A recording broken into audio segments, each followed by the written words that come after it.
The tips I'm going to share with you in today's video, paired with the brand infiltration method that I talked about a couple months ago on this channel, do these two things together and you as a brand new seller will always have products to sell. Now, if you're already a seller and you already have products in your store, I can guarantee you that after you watch this video, you're going to be able to source products quicker, more efficiently, spend less time sourcing, and just find products a lot quicker. Some of these things you might already be doing, but I can guarantee you there's a couple you probably aren't. And these are things that over the last 4 years have allowed me to just get really good at sourcing. And these are things that I always constantly look at. And these are also things that I see a lot of new sellers never do for some reason. First thing you need to know here when you're sourcing, right? This is just an example of reverse sourcing with SellerAmp here, is you need to not be clicking into every single item that you see here. Last thing you want to do as a seller is go product by product, going to Google, back and forth, because you're going to be spending so much time doing that when there's clear indicators and signs that you should be looking at before actually jumping in. Okay, one of these context clues for me is how much does this product sell a month, right? We can see right here, this thing only sells 11 times a month, but has 10 different sellers on it. To me, that's just a very big red flag, right? I typically, absolute max, to give you a number, don't want more than about 15% of offers compared to how fast the product sells, maybe 30% at the very high end. So if a product sells 11 times a month, I don't want to see more than like 3 sellers on it, absolute max. And this one has 10, so I'd automatically avoid it. Okay, about 200 sales a month, right? No more than about probably 40 to 50 sellers. This one has about 25, so this might be something that I like here. This is a pretty good ratio here. But you can use this as a seller to really help speed up the process and automatically skip over some products that are just probably not going to work out because the ratio is just too off. Now, another thing I always look at here is actually in this tab right here. If I ever see Amazon's in the listing and I look over at the chart and I see that Amazon is much lower than the current FBA price here, that's a huge red flag for me again, right there. And it's just a product that I can skip over and not spend any time looking into. We can see a lot of different Amazon listings here and they're always priced much lower. So, right, these are products that are just not really worth our time. Another thing I look at here is actually the buy box. If I see there's no buy box, it's something I'm avoiding. And especially you as a brand new seller, if you see this is something you want to just skip over right away, because as a brand new seller, you go to a listing that doesn't have a buy box. Here is what you're going to see, right? There's no buy box for a customer to use. So a customer has to come in here, press see all buying options, and then choose you out of all the sellers. Now, if you're on a listing with a lot of offers here, well, they're obviously going to choose someone that has more reviews, even if they're priced a little bit more than you. So as a new seller with no reviews, it's just not a very efficient way to, or at least products to look for. Unless, again, the product like sells ridiculously quick. There's definitely opportunities there. But 9 out of 10 times, if I see this, just passing on it right away. Now, another big component of these graphs here and these searches is actually looking at what the chart looks like to the right. If we take a look at this, I can see this product is very stable for the last several months here, between 12 bucks. And it actually looks like it's coming up a little bit today. So yeah, we can obviously compare it to here as well. This looks like a very stable product, probably something that I would want to look into to see if it's profitable. Versus if we take a look at this product right here, I mean, a couple of things are already off as we begin, right? We see a ton of offers compared to the monthly sold. It's just way too much.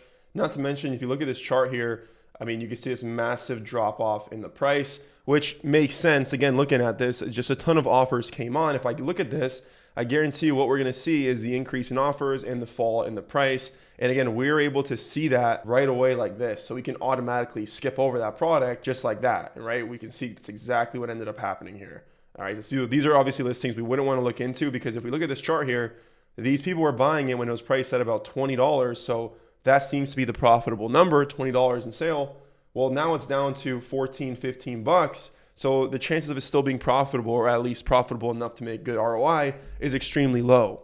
So you can pass on products like this very quick, right? We want to see products that are very stable or have a little bit of fluctuation, potentially like this product right here, right? It's very stable. It came down for a little bit, came back up. This is pretty stable for the most part. For example, this one seems like it's about 10. It maybe dropped a little bit to about 9, and now we're kind of coming back up, right? $10 to $9 is a very small range. That's something that we can definitely potentially work with. So based on this chart, this would be something I probably would click into. And then we can see, looks like HEB carries it for $388. Now, obviously, if you have an HEB buyer, this could be a lead that you could potentially buy, right? It looks relatively stable, decent ROI. It's still a little bit tight in my opinion, but nonetheless, these are the products that I'd be looking into. Now, this leads me into my next point here, which is doing deep dive product analysis before you've even come across the product at a somewhat profitable price. Right? A lot of people see a listing like this, and instead of just clicking into here and getting a quick look at what number they need, they'll literally go through the whole process of opening up Amazon, coming into the listing, deciding if this is a good product or not, and going through this process here of analyzing it, taking a look at everything. And they're spending a good 3 to 5 minutes just analyzing this, checking the buy box rotation, checking the offers, going through this. And they're doing all this work when they haven't even come across a product at a somewhat potential profitable price yet. So instead of what I would do here is when I'm sourcing, I'm clicking into this box here. Okay, I see my context clues look fine. Not a lot of offers. There's no Amazon. There's a buy box. It sells, this is a variation here, but nonetheless, it's still moving with this amount of low offers. I see this 1681 sale price because that's the lowest FBA. I'm just going to do a very quick Google search and see if I can get anywhere near whatever my potential payout is before I even analyze anything. Okay, and then we can look into this here and take a look. Okay, maybe we can get this from Staples if that's a 3-pack here. Looks like maybe Quill. This seems to be the spot here for the cheapest, Staples or Quill. So potentially here we can get a 3-pack for $220 or $20.29. So the $20.29 divided by 3, so you can see per unit. And yeah, now we see that it's at a potentially profitable price here. So now and only now would I start to go through the Amazon listing and analyze everything to make sure that it is a good lead to go ahead and buy. Right? I'm not going to do it until I've actually found the product at a decent price. Now I'm going to confirm that it's the same color, make sure that this Staples product is like legit, it's coming from the right spot, make sure it's the exact same thing, right? Because this actually looks a little bit different here. This is folk art. See, this is like satin on it, multi-surface satin. This one does not say that. So this is a little bit different here. I don't think this is going to be the exact same product. Let's look at this product right there and see if that's it. We can check their website as well. Yeah, and just looking at over here on these websites, it doesn't really look like they even have the non-satin one anymore. So this one could just be a little bit too different. Here we can actually get it for even cheaper. This might be it right here actually, from the brand's direct website, as long as they have the maroon, which does not look like they do. They'll have this one. So right, we can move on from it. But I only went through this process of looking a little bit deeper into it once I've gotten close to potentially finding it at a decent price. Right, last thing you want to do is literally, again, like look at your context clues only, click into the listing, open up the Amazon listing, do a full deep dive before you even establish that this is a potential lead. You're going to spend so much time doing it when you should be spending all your time clicking through these, going to Google and seeing if you can get anything even close to the profit price. Now, another massive issue people make here is they really dig through Google for just too long. Okay, take this product, for example, right here. We see that this listing is actually pretty stable here. We see that the offers to monthly sold is fine. The context clues look good. Now, if I'm looking at the payout right here, we need about $6.73 at the current price points, about $13, maybe even like $13.20. We need about $6.90 payout, right? That's my number in mind when I'm going to Google to take a look. If I see right away that everything here is just like way off, like looks like Michael's is the closest here, right? If we could potentially come into here, maybe we can get it in bulk right here for $5.94. We see it down there, so we can actually open this up and see. Okay, so $5.94 a unit.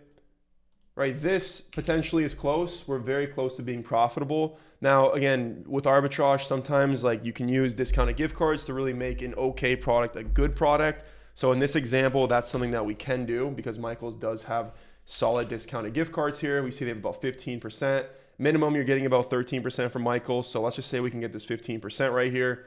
Well, we would just turn this $5.94 now into about $5.05, and we've just turned an okay product into a good product. But the point of me showing this example here is we see it right away. Okay, the price points should be coming up really quickly. You shouldn't need to dig through Google. A lot of people just dig through Google forever trying to find the perfect place to buy from. But the issue you start to run into as you begin to go down this list here and you go to all these other pages is it's not, sometimes it won't be there. But other times when you're actually looking through these, you start to come across a lot of third-party sellers that you wouldn't want to be buying from anyways. Okay, like for example, like this website here doesn't even look like it's in the States. These websites look a little bit sketchy. Like these are not going to be most likely authorized retailers of products that are coming from places like this. So don't get yourself digging through Google forever, right? It's very simple. Literally, you do your Google search. What does the price point say from the big retailers? You want to be buying from big retailers because these are going to be places that are going to give you proper documentation in case anything ever happens with inauthentic complaints, and you can easily show them that, hey, this came from Michael's. Obviously, Michael's only sells authentic products, so you're in the clear. You can beat the Section 3s and IPs if you need to there. And it also makes your life so much easier. You look at the face value prices right away, and you don't have to actually dig, right? You can press the actual shopping button too and just see if anything pops up here. And then if it doesn't, you can go ahead and move on. Now, another cheat code you can do here as well, if you see that your payout price is right around like $7 and you need at least, like, let's just say I get rid of this. Let's say we need around $4 or $5 for us to be profitable here at a price that we want. We can even come here instead of max price of 5, hit go here in the Google Shopping and see if it pops up anywhere else. But again, the only issue here is websites might be a little sketchy, might be third-party sellers here. And this is also just the wrong size. These are all just really small bottles here. But that's another tip and cheat code that works very well when sourcing. Now, this seems to be an issue specifically with like only newer sellers, and it's because you're restricted and everything. I see a lot of sellers do this, and it's just extremely pointless and a huge waste of time. But it's literally going through people's stores, and instead of doing what I just mentioned here and then like going straight to Google to try and find it first, before they do any of that, they'll do a deep dive analysis, waste time. And then they'll come down here and then they'll do a manual ungate. So they'll come down here and they'll try and add the product or press the manual ungate button over here inside of SellerAmp. And then they try and go ungate products. And again, they're just wasting 1 to 3 minutes on these products that they haven't even found profitable yet. Okay, so big lesson. Like, don't try and improve anything until you find it profitably. There's no point of just trying to ungate a bunch of products because it's going to be tough to ungate products in the beginning with no sales. So you need to build sales. And when you find products profitably, then try and go through the ungating process. Then see if it's auto approved, okay? But only do that once you've actually found it profitably. Otherwise, you're just wasting time. And I can't tell you, like, you know, I work with so many brand new students and like literally every single one of them, I swear, come in and this is like one of their ways of sourcing. It's trying to ungate everything. And I'm telling you, it's just a waste of time.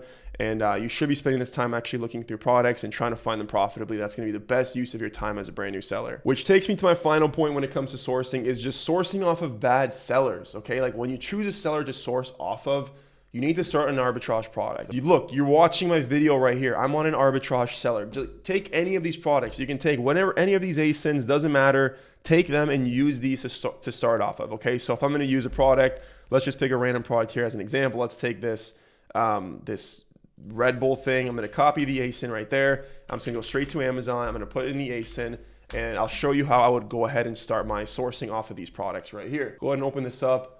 And we're going to jump over to SellerAmp and take a look at the sellers here. And one big mistake people make is they source off of sellers that they shouldn't be sourcing off of. Okay, so this seller right here, 4,000 reviews. This is probably not a seller that you want to stock, especially because their name somewhat ties to this niche, CMC Motorsports. They probably sell and work with these companies like with Red Bull or Oracle or whatever company they're getting this from, one of these suppliers. Right, they're not going to have arbitrage leads for us. Okay, but this seller here would potentially be a better one. Okay, about 100, 200 reviews. You know, that's a good range to shoot for when you're looking for arbitrage sellers. Here's another one, 19 reviews. And, you know, I would use these sellers here over sellers that have thousands of reviews like this because, again, you think that, yeah, I want to stock big sellers, but you don't because they're probably not doing arbitrage like we are. They've been in the game for longer. They have different loops. You want to just source off of people that are newer and start building out your storefront like that. This is another huge issue new sellers make. And also, another thing to note on this is you want to make sure that you're using an arbitrage lead, an online arbitrage lead to source off of, and not just like a retail arbitrage lead. Okay, if you're doing retail arbitrage and you find like a really good lead in store, don't use that lead to source off of because that lead is just going to lead you to more RA sellers. And you're not going to be able to use that to find online opportunities. Or you might, but like the percentage of products you look through is going to be far less. And again, it's just a waste of time. All of this that I'm going over today is to save you as much time as possible. And now none of this really matters if you don't pair it with the brand infiltration method, which is pretty much looking through really small sellers with no sales when you're starting out and just going through their brands and selling really small brands on your store to start building some sales. So you can start to sell bigger brands as you progress through your Amazon journey. This is the ungating process. This is kind of how it looks now. If you haven't seen my video on that, I will link it at the end of this. I definitely recommend you check that out because this method paired with just looking through random products and not with a method of, you know, specifically infiltrating small brands is just a waste of time. And again, it's not going to help you in the long run. Anyways, if you are looking to work with me on a one-to-one level, you're looking for true one-to-one mentorship. I source with all my students. We build out source together. We implement all the systems I talk about on my page. And I do this on a one-to-one level. There's a link down below this video to Calendly. I'll run you through exactly what that looks like. I know a lot of people promise one-to-one coaching just to have one little 30-minute sourcing call and then throw you in a group. My coaching is legit. It's one-to-one. We sit down, we source. My calendar throughout the week is just sourcing calls with students that I'm personally working with. So if you you're looking for some help like that and you want to really expedite this, you want just the whole roadmap right away, you don't want to try and piece a bunch of YouTube videos together, and you do have capital for inventory, this is obviously very important, we need money to help scale this business, then I encourage you to book in that call down below and I'll run you through what that looks like. Anyways, as always, if you have any additional questions, drop them down below. I can make a future video on that. And if you have any additional, more specific questions, then shoot me a DM on my Instagram. I'm very responsive on there as well. So hope you guys enjoyed this video. Take care.